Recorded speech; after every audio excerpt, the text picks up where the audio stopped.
The message drone arrived at Earth 3 days before Jake Morrison's ship. Admiral Kate Sullivan was having her morning coffee in the command center buried 2 miles beneath Cheyenne Mountain when the alert came through. She had been waiting for this call her entire career, though she hoped it would never come. Kate was 62 years old and had spent 40 years in the Human Defense Force. She had gray hair, sharp blue eyes, and scars on her hands from training with weapons most of the galaxy thought were myths. She commanded Earth's hidden military from a bunker that officially did not exist. "Admiral," Lieutenant Commander Helen Rodriguez called from her station, "Priority 1 message from deep space. Authentication codes check out. It's from the Starbound." Kate set down her coffee cup. "Put it through." Jake Morrison's tired face appeared on the main screen.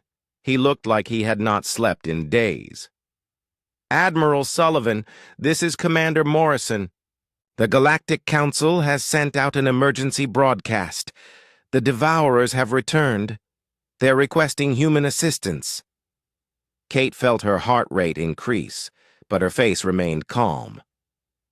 "Confirmed, Commander. We received the Council broadcast 18 hours ago. How long until you reach Earth?" 6 days at current speed." "Copy that. Morrison, I want you to know that your mission is complete. You've done well." Kate turned to Rodriguez. "Send the recall signal to all exploration ships. Bring everyone home." After ending the transmission, Kate walked to the center of the command room. Around her, dozens of officers worked at their stations. These men and women had trained their entire lives for this moment. Their parents and grandparents had trained for it too. 3 centuries of preparation were about to be tested. "Activate Protocol Omega," Kate announced. The room fell silent. Then every person stood and saluted. Dr. Alex Chen, the chief researcher who had been quietly eating a sandwich, put down his food and moved to his console. Alex was 45 years old, thin, and had been building impossible weapons since he was 20. "Confirming Protocol Omega activation," Alex said, his fingers flying over holographic controls, "sending wake-up signals to all stations." Above them, though they could not see it, the surface of Earth began to change. In the Canadian wilderness, a mountain split open to reveal massive doors. In the Pacific Ocean, artificial islands rose from the depths. In the Antarctic ice, hidden factories started their engines for the first time in decades, but the real changes were happening beyond Earth. Captain Ryan Torres was aboard the research station Luna Base Alpha when the signal came through.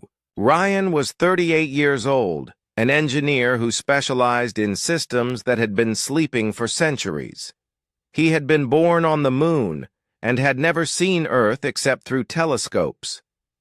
"Captain Torres," came the voice through his headset. "This is Earth Command. Protocol Omega is active. Begin resurrection procedures immediately." Ryan had drilled this moment 1,000 times, but his hands still shook as he entered his authorization codes. "Luna Base Alpha acknowledging. Beginning resurrection sequence." The moon's surface began to split along lines that had been carefully hidden for 300 years. Massive hangar doors opened in areas that looked like natural craters. Inside those hangars, ships waited in the darkness, ships the size of cities, ships that could crack planets. The first to wake was the Vengeance.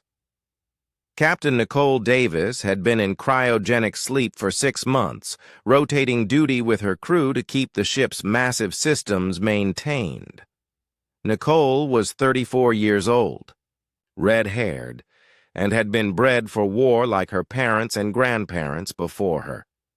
"Good morning, beautiful," Nicole whispered as she placed her hand on the ship's control interface. The Vengeance was a Dreadnought-class battleship, 5 miles long and armed with weapons that could glass continents. It was also the smallest ship in humanity's hidden fleet. Engineer Bobby Clark, who had served on exploration ships before being transferred to military duty, ran his hands over control panels that hummed with barely contained energy. Fusion reactors online. Quantum cannons charging. Hull integrity at 100%. She's ready for war, Captain. Similar scenes played out across the solar system. On Mars, the polar ice caps split apart to reveal weapons foundries that had been working in secret for centuries. The red planet's atmosphere was thin, but it hid the smoke from a million factories that built tools of destruction. Jupiter's moons housed the most devastating weapons humanity had ever created. Pete Williams, a former farmer from Iowa, now commanded Europa Station. He watched as the ice moon's surface opened like a flower, exposing massive railgun batteries that could shoot projectiles across star systems. "This is Europa Station to Earth Command," Pete reported. "The big guns are online. We have clear firing solutions on anything within 50 light years." On Ganymede, Dr. Amy Foster oversaw the activation of humanity's Biological Warfare Division. Amy was a scientist who studied alien life forms, but she also designed weapons that could adapt to any enemy. Her laboratory was filled with nanoscale machines that could eat through any material known to science. "Biological Weapons Division ready," Amy reported. "Our little friends are hungry."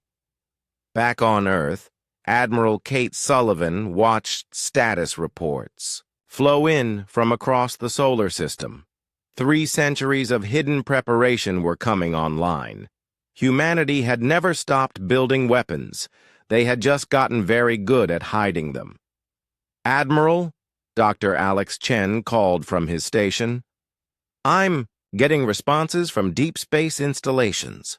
The Titan array is powering up, the Pluto shipyards are beginning construction cycles, and the special projects are asking for orders." Kate nodded. The special projects were weapons so dangerous that only 3 people in the entire human government knew about them. Weapons that could rewrite the laws of physics, weapons that scared even the people who built them. "Tell the special projects to remain on standby," Kate ordered. "We'll save those for when we really need them." Lieutenant Steve Parker, a young intelligence officer, looked up from his console. "Admiral, we're receiving communications from civilian vessels. The merchant ships are requesting orders." Kate smiled.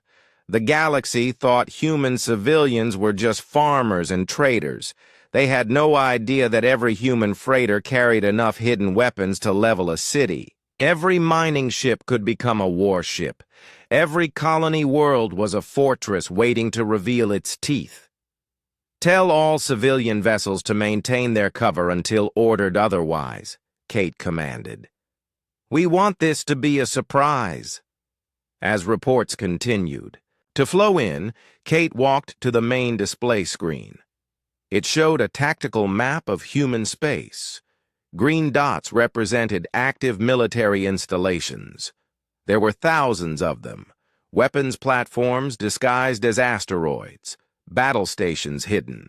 Inside artificial comets, ships that looked like peaceful cargo haulers but could outgun most galactic battleships. For 300 years, the galaxy had thought humanity was weak and isolated. They were half right. Humanity was isolated. But weak? Kate allowed herself a small smile. The galaxy was about to learn what humans did when they had 3 centuries to prepare for war. "Dr. Chen," Kate called, "how long until we can deploy the full fleet?" 72 hours for complete activation. We can have advance forces ready. In 12 hours. Kate nodded. The Devourers had awakened after 1,000 years of sleep, but they had made one mistake. They had given humanity 3 days to get ready. "Begin fleet assembly," Kate ordered. "It's time to remind the galaxy why. They were afraid of us. The stars looked different when you were alone in the black. Commander Jake Morrison had spent 3 years on the exploration ship Starbound, mapping dead systems at the edge of known space. His crew of 12 was used to silence. They expected empty planets and cold rocks. They did not expect the emergency signal that came screaming through their communications array at 0347 ship time. "Commander!" Lisa Martinez spun in her chair, her hands flying over the communication controls. The young officer's face was pale in the blue glow of her screens. "I'm getting something big, really big." Jake pushed himself up from his captain's chair and moved to her station. The bridge was small, cramped, but it was home. The Starbound was not a warship. It was a simple exploration vessel, built for long journeys and scientific study. Its weapons were basic mining lasers. Its shields were designed to stop space rocks, not enemy fire. "What kind of signal?" Jake asked, leaning over Lisa's shoulder to read the displays. "It's a galactic emergency broadcast. Maximum priority. It's coming from..." Lisa's fingers danced over her controls. "Centauri Prime Station, the main Galactic Council hub." Jake felt his stomach drop. The Galactic Council had not spoken to humans in over 300 years, not since the exile, not since humanity was kicked out of galactic civilization and told never to come back. "Put it on main screen," Jake ordered. The forward display flickered to life. A creature that looked like a cross between a jellyfish and a tree appeared on screen. Its translator collar glowed as it spoke in perfect English. This was High Chancellor Vexithara of the Centauri Alliance. Jake had seen images of the being in old history books, but never expected to see one alive. "To any vessels receiving this transmission," the Chancellor began, its voice tight with fear, "the Galactic Council issues this emergency decree under Protocol 7. The Devourers have returned. I repeat, the Devourers have awakened from their 1,000-year sleep. All member species are advised to evacuate frontier worlds immediately. Council fleets are engaging the enemy at Sector 12, but our forces are insufficient." The image switched to battlefield footage. Jake's blood ran cold. Massive black ships, each the size of a moon, moved through space like living things. They flowed around Council battleships, tearing them apart with organic weapons that seemed to eat metal and energy. The Devourers looked like they were made of dark flesh and bone, covered in teeth and eyes. "Our most advanced weapons have no effect," the Chancellor continued. "These creatures consume matter itself to grow stronger. They strip entire worlds, barren ours. The outer rim has already fallen. 17 star systems are gone. We estimate 4 billion souls lost." Lisa gasped. Jake put a hand on her shoulder. The crew had gathered behind them, watching the horror unfold on screen. The Chancellor's image returned. For the first time in Jake's memory, a Galactic Council leader looked broken. "Therefore, under Article 15 of the Emergency Protocols, we make this request to all sapient species, including those previously excluded from Council membership." Jake knew what was coming next, but it still felt like a punch to the gut.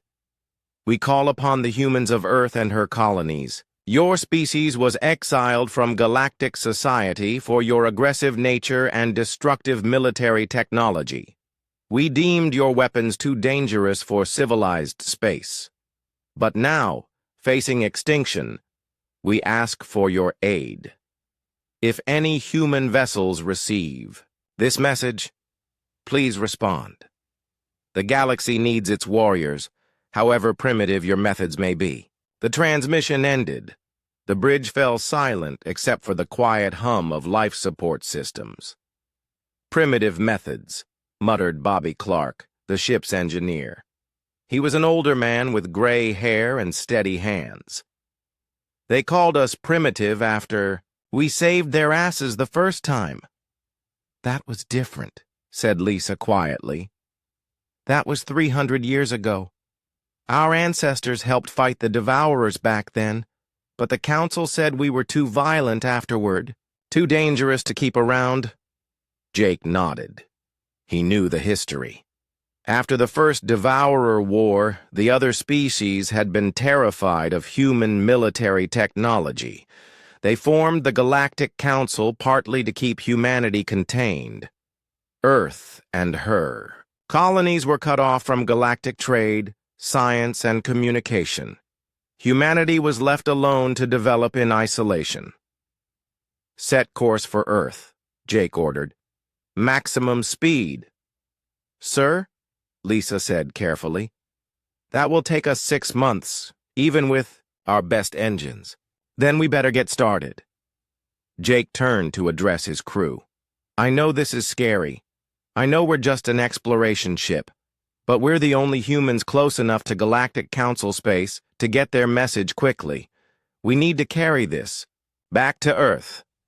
Dr. Emma White, the ship's science officer, stepped forward. She was a small woman with sharp eyes and a quick mind. Commander, there's something else. I've been analyzing the background data in that transmission. The quantum, signatures, the energy readings from those Devourer ships. What about them? They're not just similar to records from the old war, they're identical. These are the exact same creatures our ancestors fought 3 centuries ago. They haven't evolved or changed at all. Bobby scratched his beard. How is that possible? Even in hibernation, 300 years should show some biological drift. Unless, Emma said slowly, they're not really alive in the way we understand it. The data suggests they might be more like machines or viruses, something that can shut down completely and restart without any change. Jake felt a chill run down his spine. If the Devourers were exactly the same as before, then humanity's old tactics might still work. But the galaxy had forgotten what humans were capable of. They remembered only fear of human weapons, not why those weapons were built. In the first place, Lisa, prepare a message drone, Jake ordered. We're going to send word ahead to Earth. They need to know the Devourers are back. What should the message say, sir? Jake looked at the forward screen, where empty space stretched endlessly ahead of them. Somewhere behind them, the galaxy was burning. Somewhere ahead, Earth waited in isolation, unaware that the old enemy had returned. Tell them the galaxy called for help, Jake said. Tell them it's time to wake up the machines. As the Starbound turned toward home, Jake wondered what Earth had become during 3 centuries of isolation. Had humanity grown soft in peace? Or had they spent all those years preparing for the day when the galaxy would need them again?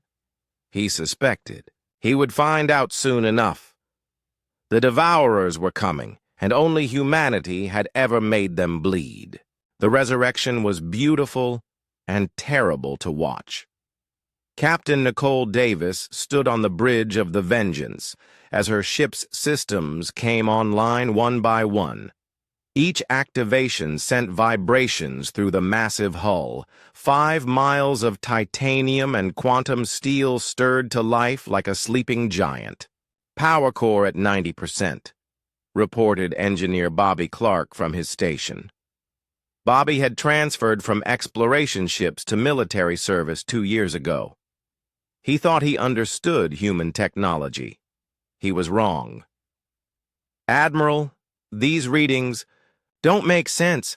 This ship generates more power than most space stations. Nicole smiled. That's because it needs to, Bobby. Wait until you see what we're powering. The bridge windows showed the lunar surface splitting apart like an eggshell. Other ships were emerging from their hidden berths. The Retribution, humanity's flagship, was 12 miles long and bristled with weapons that had no names in any galactic language. The Defiance specialized in boarding actions, its hull covered in launch bays for assault craft. The Prometheus was a carrier that held 5,000 fighters, each one capable of destroying a galactic cruiser. "This is insane," Bobby whispered. "How did we build all this in secret?" 300 years of planning, Nicole replied. "And the fact that everyone else thought we were just playing with rocks and farming vegetables." Across the solar system, similar awakenings were taking place. On Mars, the polar ice caps had completely separated to reveal weapons foundries that stretched from horizon to horizon. The red planet had been hollowed out and turned into the largest weapons factory in human space. Commander Andy Lee oversaw the Mars Industrial Complex from the primary control center. Andy was 50 years old and had spent his entire career managing production lines that officially did not exist. Around him, automated systems began manufacturing ammunition, spare parts, and new weapons at an incredible rate. "Earth Command, this is Mars Industrial," Andy reported.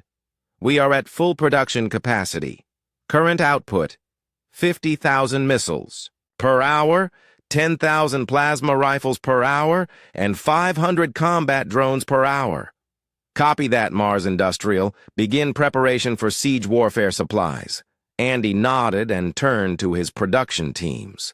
The galaxy was about to learn that humans had spent 3 centuries not just building weapons, but learning how to build weapons very quickly. If this war lasted more than a few months, human industrial capacity would become unstoppable. On Earth itself, the changes were just as dramatic. Helen Rodriguez flew a transport ship over what used to be Kansas farmland. The agricultural fields were retracting into the ground, revealing missile silos and plasma cannon batteries. Grain elevators were opening to show weapon storage facilities. "This is incredible," Helen muttered to her co-pilot, Lieutenant Matt Johnson. "My grandmother grew up here. She always said the corn looked funny." Matt was 28 years old and had been born on a colony world. He had never seen Earth transform before. "How long has this been here?" "Since the exile." The first generation of exiled humans decided that if the galaxy wanted them gone, they would use the time to get ready for war. Below them, Farmer Pete Williams was climbing into what looked like a normal agricultural vehicle. But when Pete activated the hidden controls, his harvester transformed into a mobile weapons platform. Its grain tanks were actually ammunition storage. Its cutting tools were plasma cannons designed to look like farming equipment. "Sector 7 agricultural defense ready for action," Pete reported to local command. Around him, other farmers were revealing similar secrets. Every human, colony world had been secretly militarized. Every civilian was a soldier in disguise. In Earth's oceans, artificial islands were rising from the depths. Dr. Emma White coordinated the awakening of the Pacific Fleet from her submarine command center. Emma specialized in weapons that worked underwater, but her real expertise was in systems that could hide in plain sight. "Pacific Fleet online," Emma reported. "All submarine carriers are surfacing. Ocean-based railgun platforms are deploying. The artificial islands looked like research stations or oil rigs. In reality, they were weapons platforms capable of shooting down ships in orbit. The submarines rising from the ocean depths were the size of cities and carried enough firepower to level continents. But the most impressive sight was happening around Jupiter. The gas giant's moons had always looked strange to galactic observers. Now they knew why. Europa, Ganymede, Io, and Callisto were all weapons platforms disguised as natural satellites. Captain Frank Bell commanded the Jupiter defense grid from Europa Station. Frank was 46 years old and had been preparing for this moment since he was a child. Around Europa, massive railgun batteries were emerging from beneath the ice. Jupiter defense grid fully operational, Frank reported. We have firing solutions on targets up to 100 light-years away. Ammunition reserves are at maximum capacity. The railguns were enormous. Each one was the size of a skyscraper and could accelerate projectiles to significant fractions of light speed. They were designed to engage enemy fleets while they were still days away from human space. On Ganymede, Dr. Linda Hall oversaw the activation of humanity's most exotic weapons. Linda was a physicist who worked with technologies that most of the galaxy thought were impossible. Her laboratories were full of devices that could manipulate space and time. Exotic Weapons Division ready, Linda reported. Quantum disruptors are charged. Reality anchors are stable. Time dilation fields are on standby. These weapons were humanity's greatest secrets. They could slow down time around enemy ships, making them sitting targets. They could disrupt the quantum bonds that held matter together. They could anchor points in space-time to prevent enemy retreat. Back on the moon, Captain Ryan Torres was overseeing the final activation of Luna Base Alpha.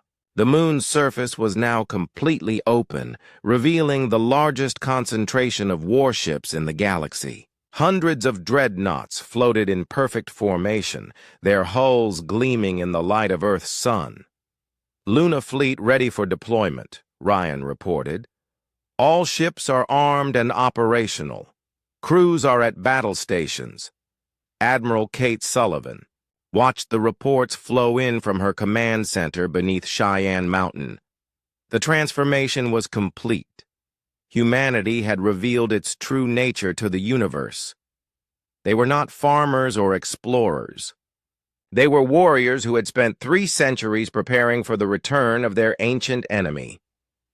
"Dr. Chen," Kate called to her chief scientist, "what's the total count?" Alex Chen consulted his displays. 1,500 major warships, 3,000 support vessels, 50,000 fighters and bombers, 1 million automated defense platforms. And that's just the stuff we can count quickly. Kate nodded. The numbers were impressive, but numbers were not everything. The real advantage was that humanity had designed every weapon, every ship, every defense system specifically to fight the Devourers. 300 years of isolation had been spent studying the enemy and preparing counters to their every tactic. "Begin fleet deployment," Kate ordered. "All ships are to proceed to Rally Point Alpha. It's time to show the galaxy what humans do when they get angry." Across the solar system, the greatest war fleet in galactic history began to move. Ships that had slept for decades roared to life. Weapons that had never been fired charged their power cores. Soldiers who had trained for a war that might never come finally got their chance to fight. The galaxy had called for humanity's help. Now they were going to get it, whether they were ready or not.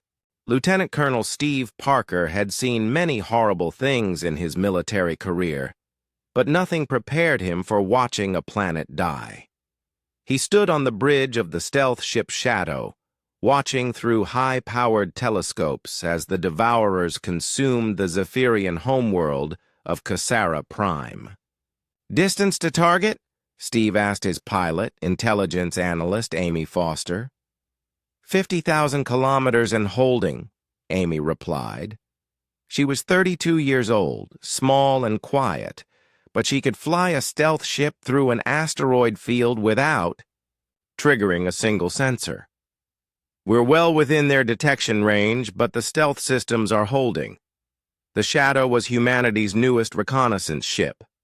It was designed to be completely invisible to both electronic sensors and biological detection. Its hull was covered in metamaterials that bent light and energy around it. To enemy sensors, the ship simply did not exist. but Steve wished he could be invisible to what he was seeing. The Zephyrians had been a peaceful species. They built beautiful cities that floated in their planet's thick atmosphere. They were artists and philosophers who had never hurt anyone. Now their world was being stripped bare by creatures that looked like living nightmares. "Amy, can you get us closer? I need better readings on their tactics." Amy's hands moved over her controls. The shadow drifted closer to the planet, silent as death. Through the viewports, Steve could see Devourer ships swarming over Kasara Prime like antibodies attacking an infection. The Devourers were horrifying to look at. Their ships were not built. They were grown. Each vessel looked like a cross between a giant insect and a piece of rotting meat. They pulsed with organic rhythms and leaked fluids that ate through space itself. The largest ships were miles long and covered in what looked like eyes and mouths. "Colonel," Amy whispered, "look at the feeding pattern." Steve focused his telescope on the planet's surface. The Devourers had deployed massive tentacle-like appendages that reached down from orbit. These tentacles were literally eating the planet, consuming everything from the atmosphere to the bedrock. As they fed, the bioships grew larger and spawned, smaller vessels. They're not just destroying the planet, Steve realized. They're using it to reproduce. "That's not the worst part," Amy said, her voice tight with horror. "Look at the population centers." Steve adjusted his view to the Zephyrian cities. What he saw made his stomach turn. The Devourers were not killing the native population quickly. They were keeping them alive, using them as some kind of living battery or food source. The screams were reaching them even through the vacuum of space. "How many Zephyrians lived here?" Steve asked. 8 billion, Amy replied. "Now, maybe 8 million, and falling fast." Steve had read the reports from the old war, but seeing the Devourers in action was different. These creatures were not just alien invaders. They were a plague that consumed everything in their path and used it to spread further. They turned entire civilizations into fuel for their expansion. "Colonel, I'm detecting a patrol group heading our way," Amy warned. 3 scout ships moving in formation. "Can they see us?" "I don't think so, but they're searching in a pattern. It's like they know something is here." Steve watched as the Devourer scouts approached. Each ship was the size of a destroyer, covered in sensory organs that glowed with sickly light. They moved with purpose, not randomly searching but following some kind of trail. "Amy, I want to test something. When they get within 5,000 kilometers, launch a hunter probe." Amy looked at him like he was crazy. "Sir, that will give away our position." Trust me, the hunter probe was humanity's newest weapon. It was smaller than a baseball and contained technology that the galaxy had never seen. As the Devourer scouts closed in, Amy launched the probe and immediately began evasive maneuvers. The probe struck the lead Devourer ship and seemed to disappear. For a moment, nothing happened. Then the enemy vessel began to shake. Its biohull started dissolving from the inside out as nanoscale machines ate through its organic structure. "What the hell was that?" Amy gasped as the Devourer ship literally fell apart. "Nanoscale hunter killers," Steve explained. "They're designed to analyze any biological material and then consume it from within. Dr. Chen's team has been working on them for decades." The other 2 Devourer ships immediately retreated, but not before transmitting a signal toward their main fleet. Steve smiled grimly. The first test of human weapons against the Devourers had been successful, but it came with a cost. "They know. We're here now," Amy said. "Good. I want them to know." As the shadow pulled back from the dying planet, Steve compiled his observations. The Devourers were exactly as horrible as the old records suggested, but they had not changed their tactics. In 300 years, they still relied on biological weapons and organic technology. They still fed on living worlds and used their victims as breeding material. That was going to be their weakness. Amy, set course for the Centauri system. I want to observe their assault on the Galactic Council's main fleet. Yes, sir. But, Colonel, what did you mean when you said you wanted them to know we're here? Steve looked at the tactical display showing Devourer fleet movements. The probe's signal was being transmitted throughout their entire network. Every Devourer ship in the galaxy was now learning about humanity's new weapons. Because Amy, I want them to be afraid. For 300 years they've been sleeping peacefully, thinking they had destroyed their greatest enemy. Now they know we're still here, and we've been getting ready for them. The shadow jumped to hyperspace, leaving the dying world behind. But Steve's mind was already on the next phase of the mission. He had confirmed that the Devourers were the same enemy humanity had fought before. That meant the old strategies would work, but updated with 3 centuries of new technology. 3 days later, they reached the Centauri system just as the Galactic Council's main fleet engaged the Devourer advance force. Steve watched as 40,000 galactic warships faced off against 200 Devourer bioships. The battle was a massacre. The Council ships fired their most advanced weapons: plasma cannons, quantum torpedoes, and gravity bombs. The weapons struck the Devourer ships and seemed to have no effect. The bioships simply absorbed the energy and used it to grow stronger. Then the Devourers counterattacked. Their weapons were not energy beams or missiles. They were living things that ate through shield systems and hull armor like acid. They released clouds of spores that infected Council ships and turned their own crews against them. In 30 minutes, the greatest fleet in galactic history was destroyed. Only a few Council ships escaped to carry word of the defeat. Amy, did you record everything? Yes, sir. Every weapon, every tactic, every failure. Steve nodded. The galactic species had learned to fight civilized wars against civilized enemies. They had no idea how to fight something that treated war as a feeding opportunity, but humans did. Humans had been preparing for this exact scenario for 3 centuries. Set course for Earth, Steve ordered. Admiral Sullivan needs to see this. Data immediately. As the shadow turned toward home, Steve thought about the 8 billion Zephyrians who had died on Cassera Prime. They would not be the last. The Devourers were moving toward the galactic core, consuming everything in their path.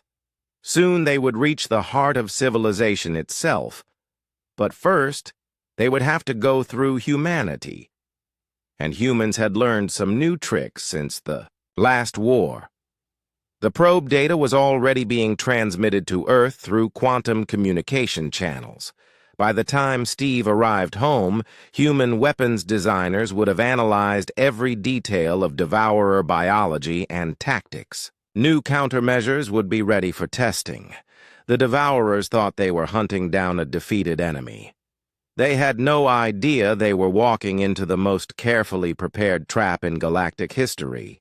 The archives beneath the Galactic Council building on Harmony Prime had not been opened in 300 years. Captain Greg Stone and Dr. Linda Hall broke through security systems that were older than most civilizations. They moved through corridors, filled with dust and forgotten secrets, searching for the truth about humanity's exile. This place gives me the creeps, Greg muttered as his flashlight cut through the darkness. He was 41 years old, a military historian who specialized in studying battles that most people wanted to forget. Why would they bury records this deep? Linda was 37, a xenoarchaeologist who had spent her career studying dead civilizations. She understood how species tried to forget their most shameful moments, because they wanted to make sure no one would ever find them. The deeper they went, the older the records became. They passed through sections dedicated to the Trade Wars, the Crystalline Rebellion, and the Void Plague. But the section they wanted was at the very bottom of the facility, sealed behind blast doors that required Linda's expert knowledge of ancient security systems to open. "Got it," Linda said as the final lock disengaged. The massive doors opened with a groan that echoed through the empty corridors. Beyond them lay the restricted archives of the First Devourer War. The records were stored in quantum crystal matrices that had been designed to last forever. Greg and Linda plugged their portable readers into the ancient systems and began downloading centuries of buried history. What they found changed everything. "Greg, look at this," Linda called from her workstation. "The official histories are completely wrong. According to these records, humanity didn't just help fight the Devourers. They led the entire war effort." Greg leaned over her shoulder to read the displays. The quantum crystals contained detailed battle reports, strategic analyses, and personal logs from the war's commanders. The picture they painted was very different from what the galaxy believed. According to this, the Devourers had conquered half the galaxy before humanity got involved, Greg said. 17 species were completely extinct. The Council fleets were in full retreat. Then the humans showed up with weapons that nobody had ever seen before. Linda scrolled through tactical reports that described human weapons in terms that bordered on religious awe. Planet-killing battleships that moved faster than light itself. Missiles that could track targets across multiple star systems. Soldiers who fought with such ferocity that Devourer bioships retreated rather than face them in close combat. "Here's a battle report from Admiral Vexnara of the Centauri Fleet," Linda read aloud. "The human vessel Devastator engaged 47 Devourer capital ships single-handedly. The enemy formation was destroyed in 12 minutes. No survivors. The Devastator suffered no casualties and minimal damage." Greg pulled up ship specifications from the human fleet. "These numbers can't be right. This says the Devastator was only 8 miles long, but it carried enough firepower to glass entire solar systems." "It gets better," Linda said, accessing weapon descriptions. "Listen to this. Quantum lance projectors that disrupted the fundamental forces holding matter together. Temporal missiles that could strike targets before they were fired. Nanoscale weapons that consumed enemy ships from the molecular level up. The records showed that humanity had not just defeated the Devourers, they had done it with such overwhelming force that the enemy had been driven into hibernation. The bioships had retreated to the galactic rim and shut down completely rather than continue fighting. But the victory had terrified the other species. "Greg, here's the council meeting. Minutes from right after the war ended," Linda said, her voice tight with anger. "Listen to this quote from Chancellor Mordeth.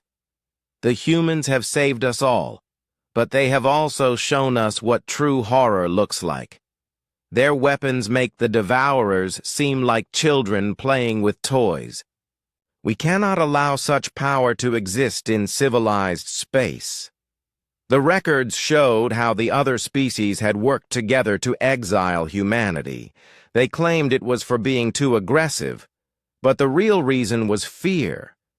The galactic civilizations had realized that humans were not just another species with advanced technology. They were something fundamentally different. Something that could build weapons that rewrote the laws of physics. They were terrified, Greg realized. Not of what humanity had done, but of what they might do next. Linda found the final nail in the coffin.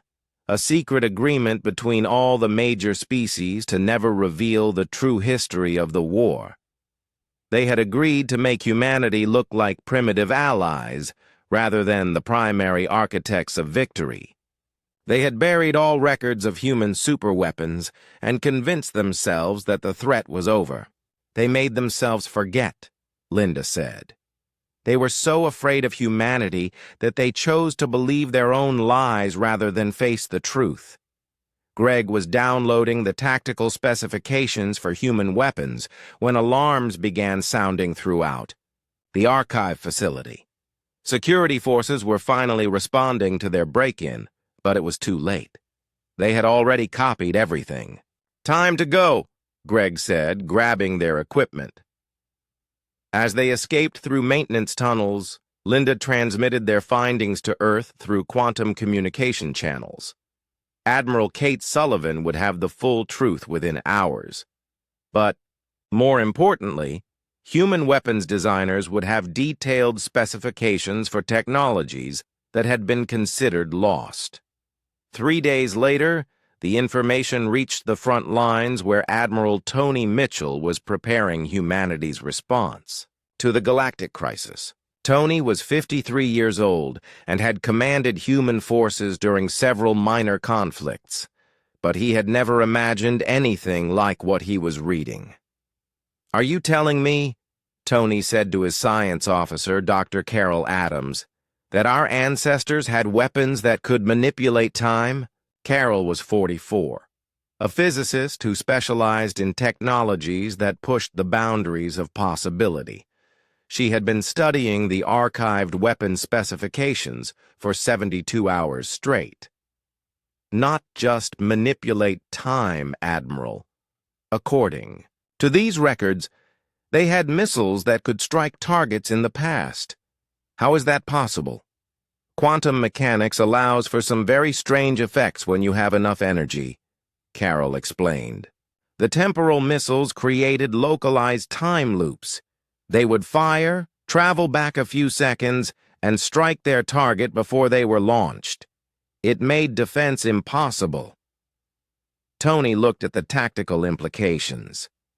Weapons that could hit targets before they were fired, ships that could exist in multiple time streams simultaneously, soldiers equipped with armor that made them literally untouchable by conventional weapons. "Dr. Adams, how much of this technology do we still have?" "More than you might think," Carol replied. "Earth's weapons development programs have been working on similar projects for centuries. We just never realized how far our ancestors had already advanced." The revelation spread through human space like wildfire.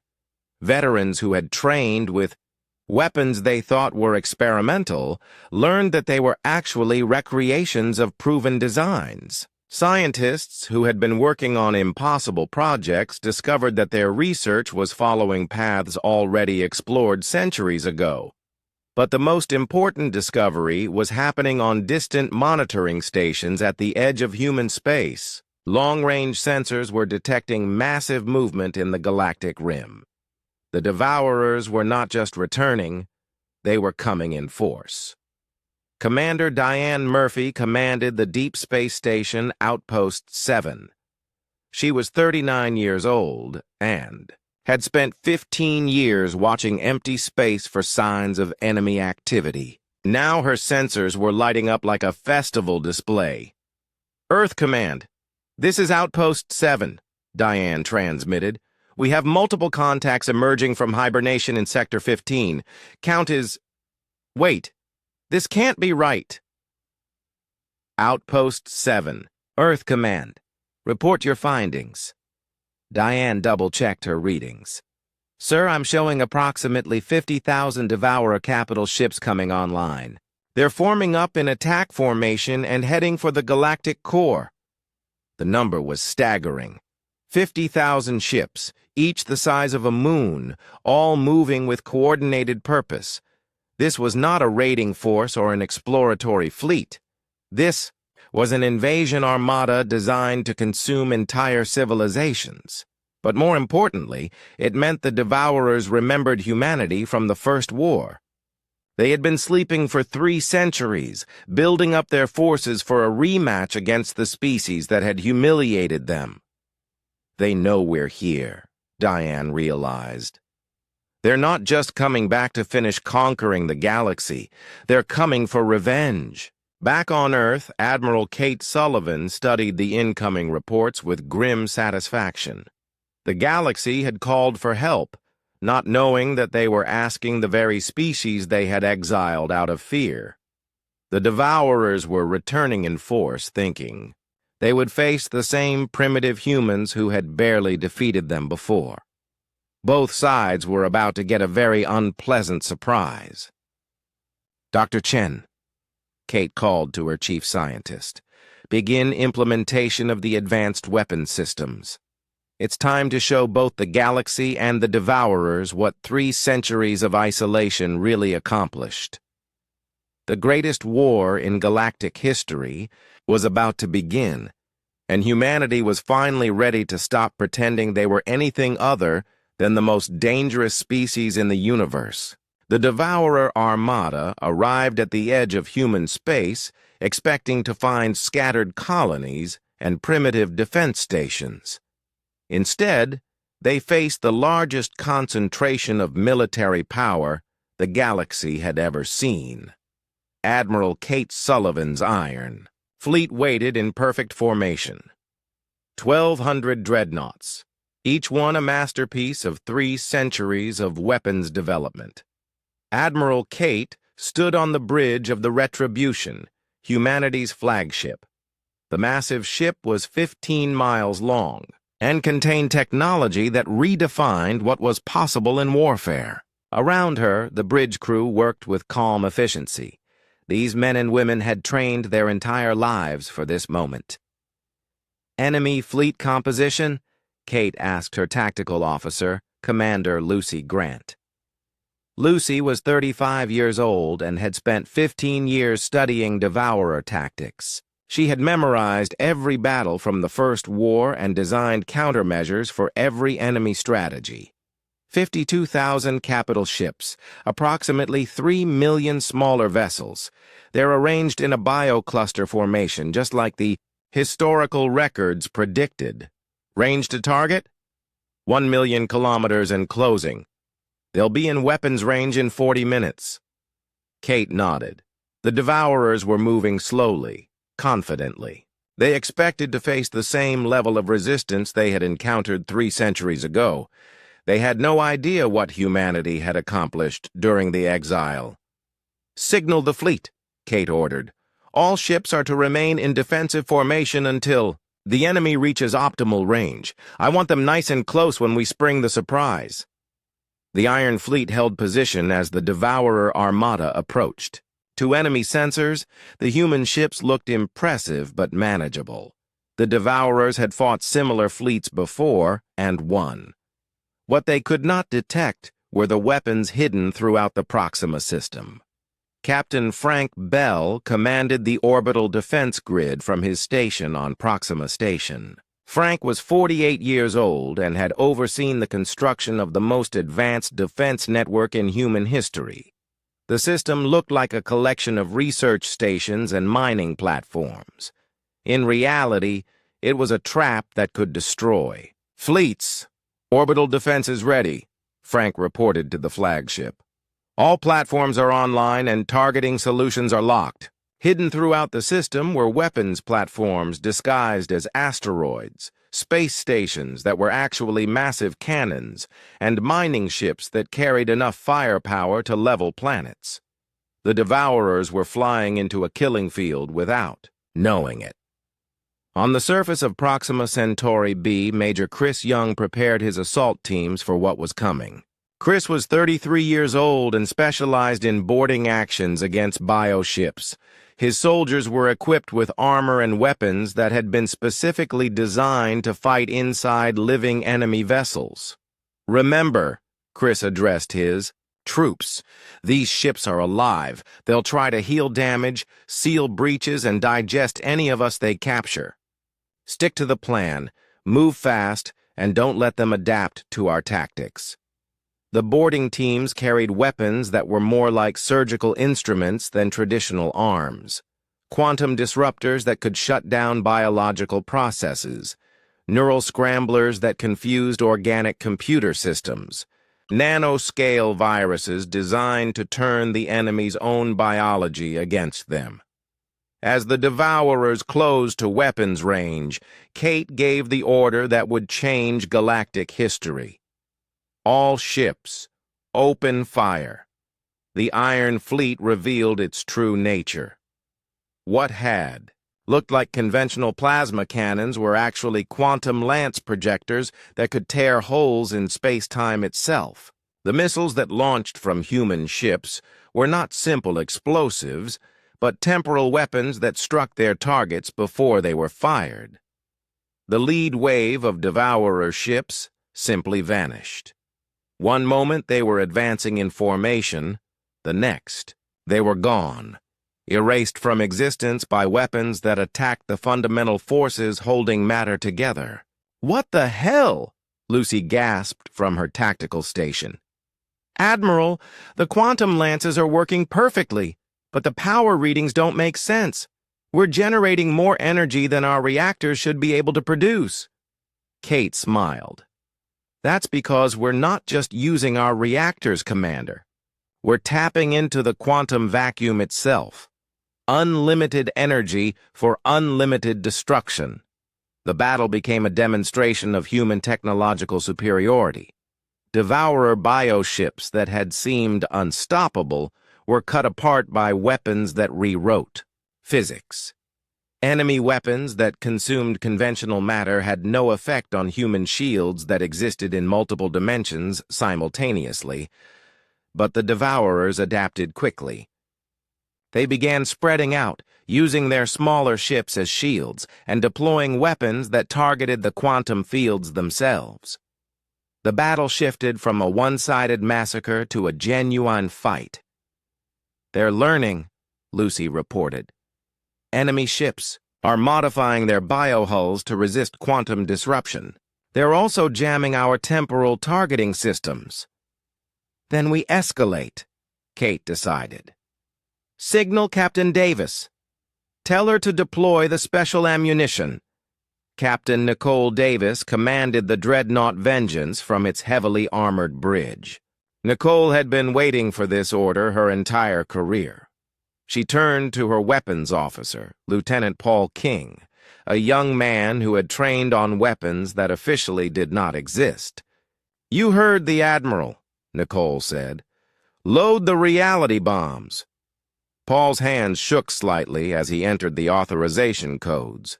Reality bombs were humanity's most dangerous weapons. They didn't just destroy matter, they destroyed the space-time that matter existed in. Using them was like setting off nuclear weapons inside the fabric of reality itself. "Firing solution locked," Paul reported. "Target: Devourer Command Cluster bearing 27 Mark IV. Fire." The reality bomb struck the center of the Devourer formation and created a sphere of absolute nothingness. Enemy ships caught in the blast radius didn't just die, they stopped existing. The explosion left a permanent scar in space-time that would take centuries to heal. The surviving Devourers retreated, but Kate was not finished with them. "Deploy the hunter swarms," she ordered. Throughout human space, automated factories released clouds of nanoscale machines. Each machine was smaller than a virus, but contained the intelligence of a supercomputer. They swarmed toward the fleeing, Devourers like a metallic plague. The hunters were designed to learn and adapt faster than biological systems could evolve. They infiltrated enemy ships, analyzed their defenses, and then transmitted that information to their fellows. Within minutes, every hunter in the swarm knew exactly how to kill every type of Devourer bioship. Commander Andy Lee watched the battle from Mars Industrial Complex, where his factories were producing ammunition faster than the fleet could use it. Earth Command, this is Mars Industrial. We're tracking a 97% enemy casualty rate. The survivors are attempting to retreat to hyperspace. Negative, Kate replied. No survivors. Activate the interdiction field. Hidden throughout the Proxima system were devices that could lock down local space-time, preventing faster-than-light travel. The Devourers found themselves trapped in a system that had become their graveyard. The battle lasted 18 hours. When it was over, 52,000 Devourer ships had been reduced to cosmic dust. The human fleet had lost 12 vessels and suffered minimal casualties. But as the Iron Fleet began search and rescue operations, long-range sensors detected something that chilled Kate's blood. The destroyed fleet had been transmitting data throughout the battle. Every human weapon, every tactic, every technological demonstration had been recorded and sent to other Devourer forces. "Admiral," Lucy reported, her voice tight with concern, "we're detecting massive hyperspace signatures throughout the galaxy. The Devourers are mobilizing everything they have." Kate studied the tactical displays. Red icons were appearing on star. Maps across known space. Devourer fleets that had been dormant for centuries were awakening. But more troubling were the energy signatures coming from beyond the galactic rim. Something vast and ancient was stirring in the void between galaxies. "It seems we've gotten their attention," Kate said grimly. "Dr. Chen, what's our fleet status?" Alex Chen, her chief scientist, consulted his readings. "The Iron Fleet is operational, but we used a lot of our special ammunition. The reality bombs in particular are difficult to replace quickly." Kate nodded. The battle for Proxima had been a victory, but it was just the opening move in a war that would determine the fate of the galaxy. The Devourers now knew that humanity had not just survived the exile, they had used the time to become something far more dangerous than before. "Signal Earth Command," Kate ordered. "Tell them to begin Phase 2 of the war plan. It's time to take this fight to the enemy." As the Iron Fleet prepared to advance deeper into Devourer space, Kate wondered what other horrors awaited them. The creatures they had just defeated were the same ones that had terrorized the galaxy centuries ago. But now they were angry, and they had learned to fear humanity again.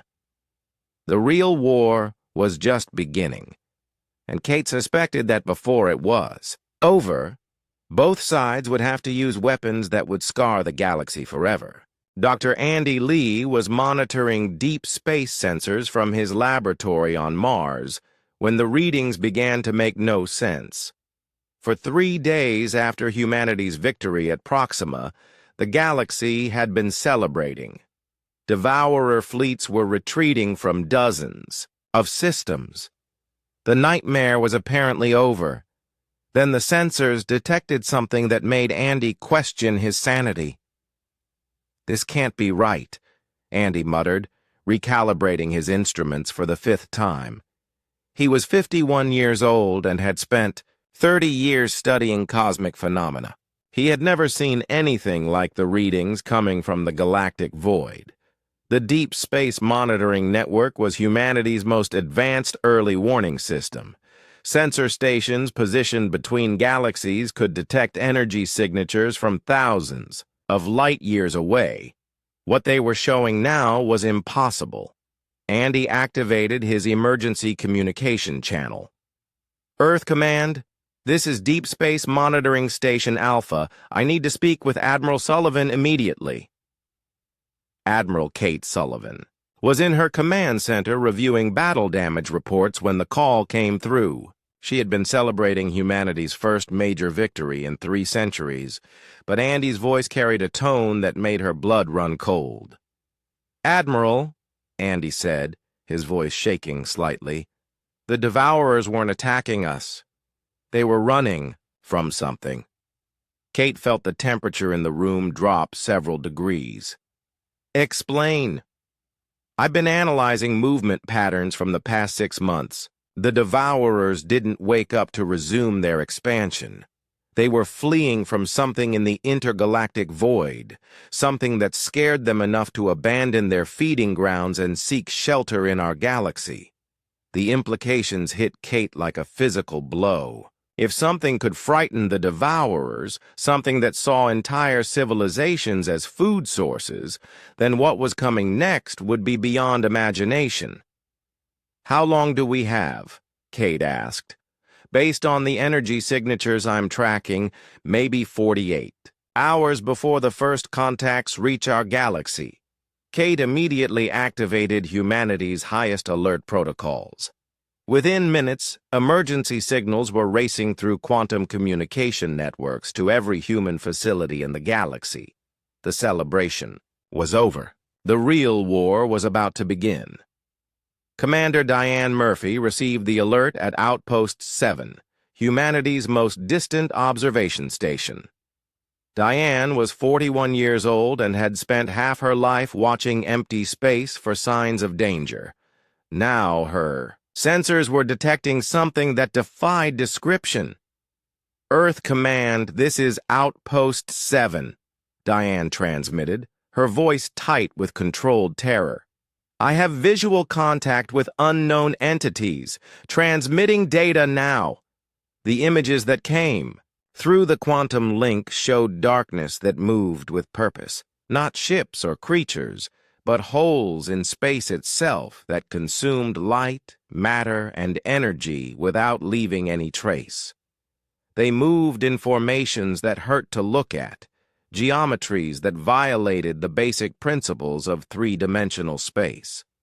Dr. Emma White was in her xenobiology laboratory when the first reports arrived. Emma specialized in studying alien life forms, but what she was seeing in the transmitted data challenged everything she knew about biology, physics, and reality itself. "These aren't alive," Emma said to her research team. "They're not machines, either. They're something else entirely, something that exists outside our normal understanding of existence." The entities that followed the Devourers into the galaxy were called nihilists by the few species that had encountered them and survived. They were beings of pure entropy that sought to return the universe to the primordial void that existed before matter and energy formed. They didn't just destroy things. They unmade them, erasing their existence from reality itself. Commander Diane watched in horror as her sensors tracked the nihilists' approach. They moved through space without regard for physical laws, appearing and disappearing at will. Where they passed, stars went out not by exploding or cooling, but by simply ceasing to exist. "They're not following normal movement patterns," Diane reported. "They're not traveling through space, they're rewriting it. Local space-time is becoming unstable in their wake." The first direct contact came at the edge of the Andromeda border, where Captain Matt Johnson commanded the Deep Space Patrol ship Explorer. Matt was 30 years old and had volunteered for the mission because he wanted to be the first human to make contact with whatever had frightened the Devourers. He got his wish and immediately regretted it. "Earth Command, this is the Explorer," Matt transmitted, his voice barely controlled. "We have made contact with the unknown entities. They are indescribable. Our instruments are failing just from proximity to them. Whatever these things are, they're unmaking reality around them. The Explorer's sensors showed readings that violated the laws of physics. Matter was spontaneously converting to energy, then disappearing entirely. Time was flowing backward in some areas and stopping completely in others. The ship's hull was beginning to age at an accelerated rate just from being near the entities. "Matt, get out of there," Kate ordered from Earth Command. "I'm trying, Admiral, but hyperspace is destabilizing. We can't achieve faster than light travel. The nihilists are... Wait. They're trying to communicate." The message that came through was not words or images, but pure concept transmitted directly into human minds. It carried the weight of cosmic age and the cold certainty of universal death. The nihilists were not evil in any sense that humans understood. They were simply fulfilling their nature, which was to return all existence to the perfect order of nothingness. The universe was an aberration that needed to be corrected. Life, matter, energy, and time were mistakes that would be undone. Resistance was not futile, it was incomprehensible. How could something that should not exist resist returning to non-existence? Captain Matt screamed as the mental contact ended.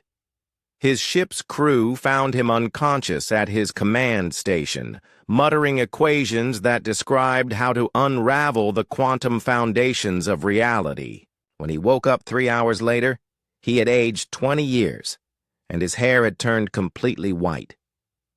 "Admiral," Matt whispered through the communication link, "they're not just destroying things. They're fixing what they see as a fundamental error in the universe. To them, existence itself is wrong." Back on Earth, Kate assembled humanity's greatest minds to analyze the threat. Dr. Alex Chen, Dr. Emma White, Dr. Linda Hall, and dozens of other scientists worked around the clock to understand what they were facing. "The nihilists exist in a state of pure entropy," Dr. Chen explained to the Emergency Council. "They're not bound by the same physical laws that govern normal matter and energy. Our weapons, no matter how advanced, are designed to work within the framework of reality, but the nihilists are trying to dissolve that framework itself." "What about our temporal weapons?" asked Admiral Carl Brooks, Kate's second in command. "Can we strike them before they fully manifest in our dimension?" "That's the problem," Dr. White replied. "Time doesn't flow normally around them. Our temporal missiles are getting lost in causality loops. Some are striking targets that exist in the past, others are hitting things that might exist in the future. The paradoxes are creating reality storms that make the situation worse." Kate studied the tactical displays showing nihilist movements throughout the galaxy. They were not conquering territory like conventional invaders. They were systematically unmaking entire regions of space, leaving behind voids that existed outside normal reality. "How long before they reach inhabited systems?" Kate asked. "At their current rate of expansion, maybe 2 weeks," Dr. Chen replied. "But that assumes they maintain their current pace. If they accelerate the unmaking process, it could be much faster." Kate made the hardest decision of her career. "Activate Protocol Armageddon. Begin preparation of the reality anchors." The room fell silent. Protocol Armageddon was humanity's ultimate contingency plan, developed in absolute secrecy by their greatest scientists. The reality anchors were devices that could stabilize space-time itself, preventing the kind of fundamental dissolution that the nihilists caused. But using them would require sacrificing entire star systems to power the devices. "Admiral," Dr. Chen said quietly, "the reality anchors have never been tested. We don't know if they'll work, and the energy requirements are enormous. We would need to drain the life force from billions of stars to power them." "Then we better start evacuating every inhabited system we can," Kate replied. "Because if we don't stop the nihilists, there won't be anyone left to save." As humanity began the largest evacuation in galactic history, the Galactic Council finally understood the true scope of the crisis. The distress call they had sent to humanity was not about the Devourers at all. It was about something so terrible that even the galaxy's greatest predators had fled from it in terror. The universe itself was under attack, and humanity was the only species with weapons that might be able to defend reality from those who sought to unmake it. The final battle would not be for territory or resources. It would be for the right of existence itself to continue. The final battle took place in the space between galaxies, where reality grew thin and the laws of physics became suggestions rather than rules. Captain Matt Johnson stood on the bridge of the Defiance, watching as humanity's fleet formed a line against the advancing void. His hair was still white from his contact with the Nihilists, but his resolve had never been stronger. "All ships report ready, Admiral," Matt called to the flagship Retribution. Admiral Kate Sullivan looked out at the greatest military formation in galactic history. 2,000 human warships floated in perfect formation, each one equipped with reality anchors and weapons that could reshape space-time itself. Behind them, the evacuated populations of 100 worlds waited in transport ships, hoping that humanity could succeed where the laws of physics had failed. "This is it," Kate announced to the fleet. "Everything we've built, everything we've prepared for, comes down to the next few hours. Remember, we're not just fighting for our galaxy, we're fighting for the right of existence itself to continue, the Da." Nihilists approached like a wave of absolute darkness. They moved through space without regard for distance or time, appearing wherever they chose to manifest. Where they passed, stars didn't just die. They stopped having ever existed. Entire solar systems were being edited out of reality. "Range to target?" Kate asked her tactical officer, Commander Lucy Grant. Lucy's instruments were struggling to function in the distorted space-time around the Nihilists. "Difficult to determine, Admiral. They exist in multiple dimensions simultaneously. Our sensors show them as being both infinite distance away and directly on top of us." "Deploy the reality anchors," Kate ordered. Throughout the human fleet, massive devices began powering up. The reality anchors were humanity's ultimate achievement, machines that could force the universe to obey its own laws, even when faced with entities that existed outside those laws. But powering them required energy on a cosmic scale. Captain Frank Bell commanded the anchor deployment from his engineering station aboard the Vengeance. Frank was 50 years old and had spent 2 decades working on devices that most people thought were impossible. Now he was about to test them against an enemy that should not exist. "Anchors deploying," Frank reported. "Beginning power extraction from nearby star systems." The reality anchors reached out across space and began draining energy directly from stars.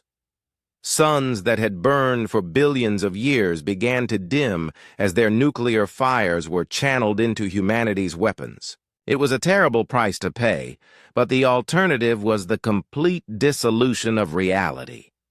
"Anchors at 30% power," Frank called. "Space-time is stabilizing in our local area. The Nihilists are having trouble manifesting inside the anchor field." But the Nihilists adapted quickly. They began attacking the anchors themselves, not with conventional weapons, but by trying to convince the universe that the devices had never been built. Reality storms began forming around each anchor point as existence itself became a battlefield. "We're losing Anchor 7, reported Dr. Emma White from her science station. "The Nihilists are unmaking its construction history. The device is becoming uncertain about whether it exists." Kate made the hardest decision of her life. "All ships implement the sacrifice protocol. We're going to power the anchors with our own fleet." The sacrifice protocol was humanity's final contingency. By converting their own ships into energy, they could power the reality anchors at maximum capacity. It meant death for half the fleet, but it might save the universe. Captain Nicole Davis was among the first to volunteer. She stood on the bridge of the Vengeance as her ship began converting itself into pure energy. "It's been an honor serving with you all," she transmitted to the fleet. One by one, half of humanity's greatest warships transformed themselves into power sources for the reality anchors. The energy release was visible across multiple galaxies. As matter became light, then became something beyond both. The anchors reached full power, and reality solidified around them like cooling metal. The nihilists found themselves trapped in a universe that refused to let them unmake it. For the first time in cosmic history, the forces of entropy were held back by sheer determination and technological superiority. "Anchors holding at maximum power," Frank reported, tears streaming down his face as he watched his friends die to save the universe. "Local space-time is locked in stable configuration. The nihilists cannot advance further." But the victory came at a terrible cost. The energy required to power the anchors was draining entire star systems. Billions of worlds were going dark as their suns were consumed to fuel humanity's weapons. The galaxy was being saved, but at the price of its own life force. Admiral Carl Brooks, Kate's second-in-command, watched the tactical displays with growing horror. "Admiral, we're killing the galaxy to save it. At this rate, there won't be any stars left within 1,000 light years." Kate nodded grimly. She had known this moment would come. Signal the remaining ships. Prepare for the final gambit. The final gambit was a plan so desperate that it had never been seriously considered. Until now. The remaining human ships would position themselves at strategic points around the galactic rim and create a permanent barrier of reality anchors. It would trap the nihilists outside normal space-time, but it would also require the sacrifice of the entire human fleet. Commander Nancy Hill was among the captains who volunteered for the barrier mission. Nancy was 37 years old and had spent her entire career preparing for battles that she hoped would never come. Now she was going to die in the most important battle in universal history. "Barrier Formation Alpha, moving to position," Nancy reported as her ship Endurance headed for the cosmic horizon. Around her, the last ships of humanity's fleet took their final positions. The barrier took shape as a ring of reality anchors around the affected region of space. The nihilists found themselves contained within a bubble of stabilized space-time, unable to spread their entropy to the rest of the universe. But maintaining the barrier required constant energy input from the surrounding area. "Barrier holding," reported Captain Greg Stone from his position at Anchor Point 12. "The nihilists are contained, but we're creating a permanent drain on local space-time. This region of the galaxy will remain dark for millions of years." Kate watched as her fleet sacrificed itself to save the universe. Ship after ship converted itself into energy to power the anchors. The bravest men and women humanity had ever produced were dying to ensure that existence itself could continue. "Admiral," came a transmission from the Galactic Council. "This is Chancellor Vexithara. We are monitoring your battle. Is there anything we can do to assist?" Kate almost laughed.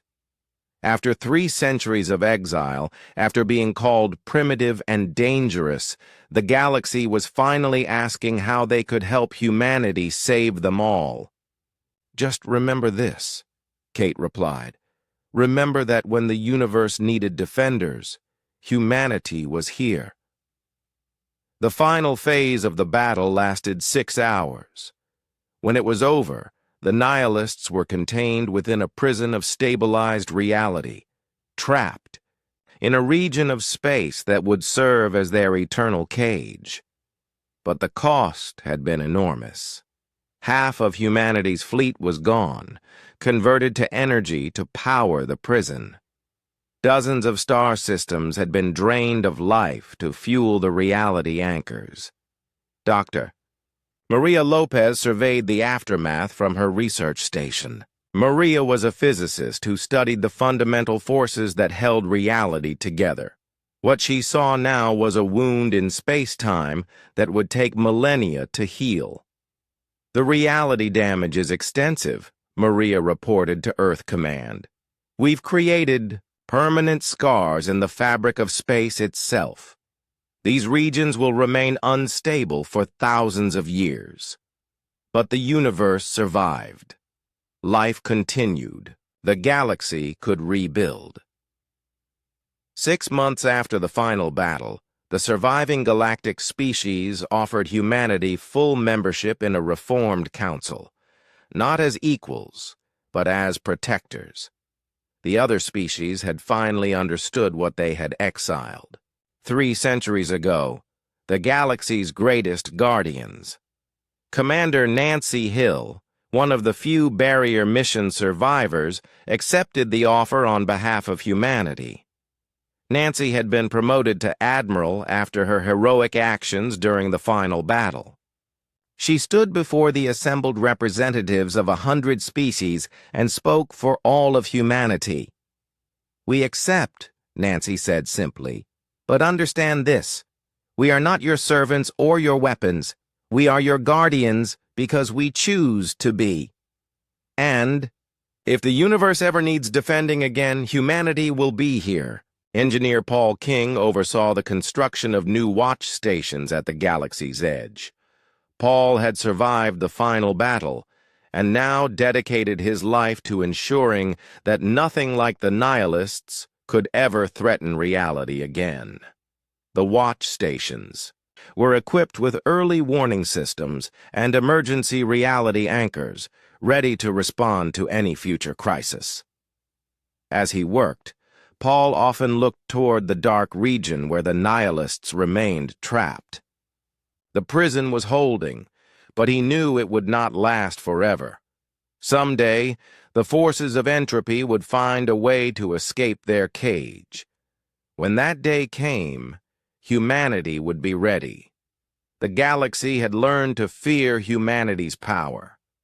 Now they learned to be grateful for it.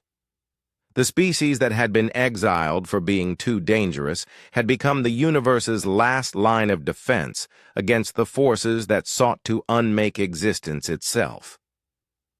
Peace had been purchased with sacrifice, and humanity had paid the highest price. But as long as the stars show,